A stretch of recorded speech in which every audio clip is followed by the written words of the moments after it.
अब वो कभी कभी रात को ही रह गया, दिन को भी रह गया, कभी चला गया फिर आ गया। धीरे धीरे हर बात को सुनते सुनते गोस्वामी जी की सुनते सुनते उसने बता लिया और अपने अंदर वो सब उठा लिया, जो कहते थे सबको समझाते। तो बस सुनता रहे तो कहा कि अच्छा तुम यहाँ आओ, भजन करोगे? क्या महाराज भजन करने के लिए तो आए, आपकी कृपा दया हो जाएगी तो भजन करेंगे। हम तो आपके सिवाय और किसी को मानते नहीं, आप ही हमारे सब कुछ हो, लोक परलोक के सब आप ही हो।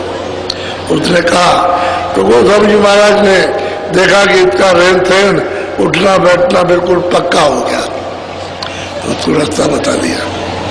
कहा लो ये रास्ता है और तुम वहाँ बैठ के जहाँ रहते हो वहाँ भजन करना। तो गया अपना बैठ के भजन करने लगा। उसको किसी चीज की इच्छा तो थी नहीं, लेकिन वो रहने वाला काशी का था, राजापुर में नौकरी करता था। घर तो उसका वहां था, काशी के अंदर बना हुआ था घर था, वहां और लोग उसके रहते थे, लेकिन वो यहाँ नौकरी करता था और कई वर्षों से गया नहीं। अब वो अपना भजन करने लगा तो अंदर का दरवाजा खुल गया। अब रोज अभ्यास करें, रोज भजन ध्यान सुमरन करें और रोज आकर के उनको बताएं, रोज करें, रोज आकर के उनको बताएं। जैसे जैसे उसकी चढ़ाई हो और जो जो देखे जो जो सुने सब उनको बताया करके तब सुनाए, वो सुन ले उसको बता दे, सुन ले बता दे, तो चला जा अपना। फिर दिन को रह गया, रात को रह गया, सेवा करता था। सेवा करने में कोई कमी नहीं, पक्की सेवा करना बहुत लगन के साथ। घर वाले उसको देख करके आश्चर्य करते, देखो ये किस तरह का मिला, ऐसी सेवा करता है, ऐसी सेवा कोई कर भी नहीं सकता। और इनको मानता है, इनके बगैर किसी को नहीं मानता। घर वाले तो उनको नहीं मानते थे, घर वाले तो कुछ और समझते थे, लेकिन जब भीड़ आई उनके दर्शन के लिए तो उनको घर वाले समझे कि भाई कोई बात तो जरूर है, इनके दर्शन करने के लिए आ रहे, दो बातें इनकी सुनेंगे। उनके माँ बाप या घर वालों के दर्शन करने तो आ नहीं रहे, तो सोचा तो करेंगे भाई कोई बात है लड़के में, जितने लोग तमाम आने लगे। अब घर पर भीड़ हो जाए करे, थोड़ी देर सुना दिया और चले गए। दूसरे दिन फिर भीड़ लग गई, यहाँ तक हो गया कि ताले सब घर के अपने अपने लगा देते थे और चले आए मैं बच्चों को लेकर के दर्शन करने के लिए।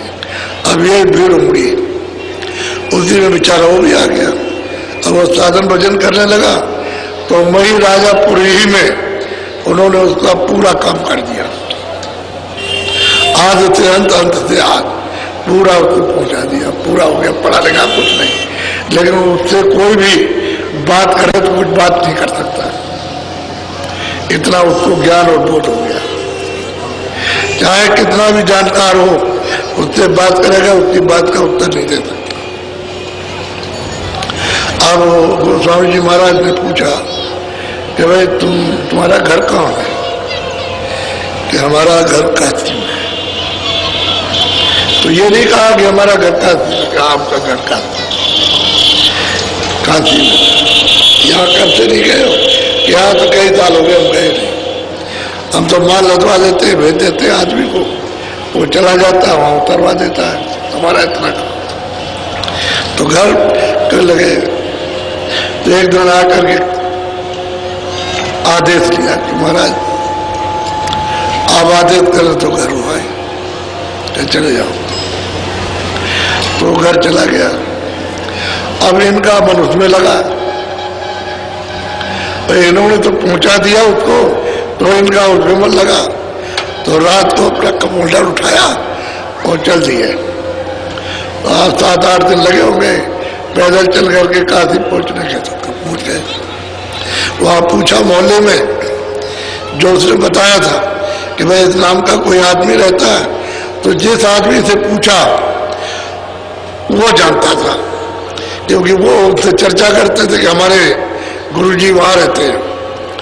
तो उनका अरे महाराज वो आपकी चर्चा के सिवाय दूसरी कोई चर्चा नहीं, और आप जरा बैठ जाइए, मैं भी ले आता हूँ। तो दौड़ करके बताया कि भाई गुरुजी आ गए। चलो एकदम दौड़ करके आया, आगे के चरणों में गिर पड़ा, पैर छुए और जल्दी से उनकी व्यवस्था की। फिर ले गए वो नदी के किनारे, वहां जल्दी जल्दी से 2 दिन के अंदर झोपड़ी बनाई और उनको उसमें रखा। तो किसके वसीले से गए थे? हृदय के वसीले थे। हृदय जात का हीर था यादव, और उसके वसीले से काशी गए थे। वहां तो कोई जान पहचान का था नहीं, और उसने वहां कुटी बनाई, वहां रखा। और वो धीरे धीरे धीरे धीरे जिन जिन लोगों को बताता रहा, उनको ले रहा है, उनके पास बैठा दिया और वो सत्संग सुनाने लगे।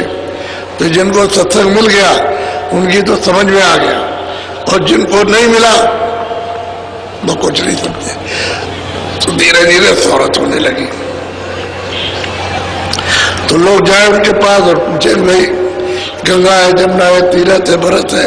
अरे भाई तीरथ और गंगा जमुना तो अंतर में है, यहाँ नहीं है, मृतलोक में नहीं है, और तुम्हारे अंदर में वहां चलो तो हर गए लोग कि जो सामने गंगा जमुना है ये तीरथ भरत है, सामने इसको तो नहीं मानता। वो उसी में शोर मच गया कि नास्तिक है, नास्तिक है, नास्तिक है, नास्तिक है। अब जहां शोर मचा तहा मतलब अब कौन जाए उसके पास?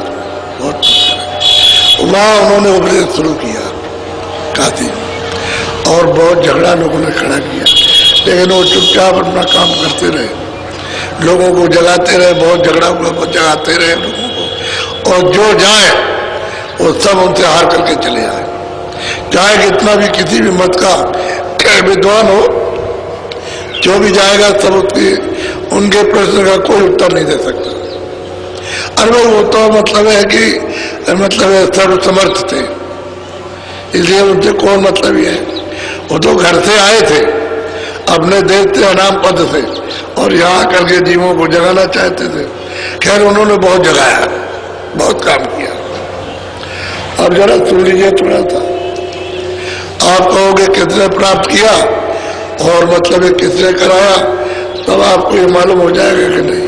पीछे महात्मा आते रहे, प्राप्त कराते रहे और प्राप्त करते रहे, और उन्होंने बताया। सुन गुनु आए बात, राम काल जग में फंसा, बसा करम के माही, लसा खानी चारऊ भरी। अब गोस्वामी जी महाराज कहते हैं, कह रहे कबीर पंथी था, कह रहे भाई तेरी तो आंख बंद हो गई, तुझे तो कुछ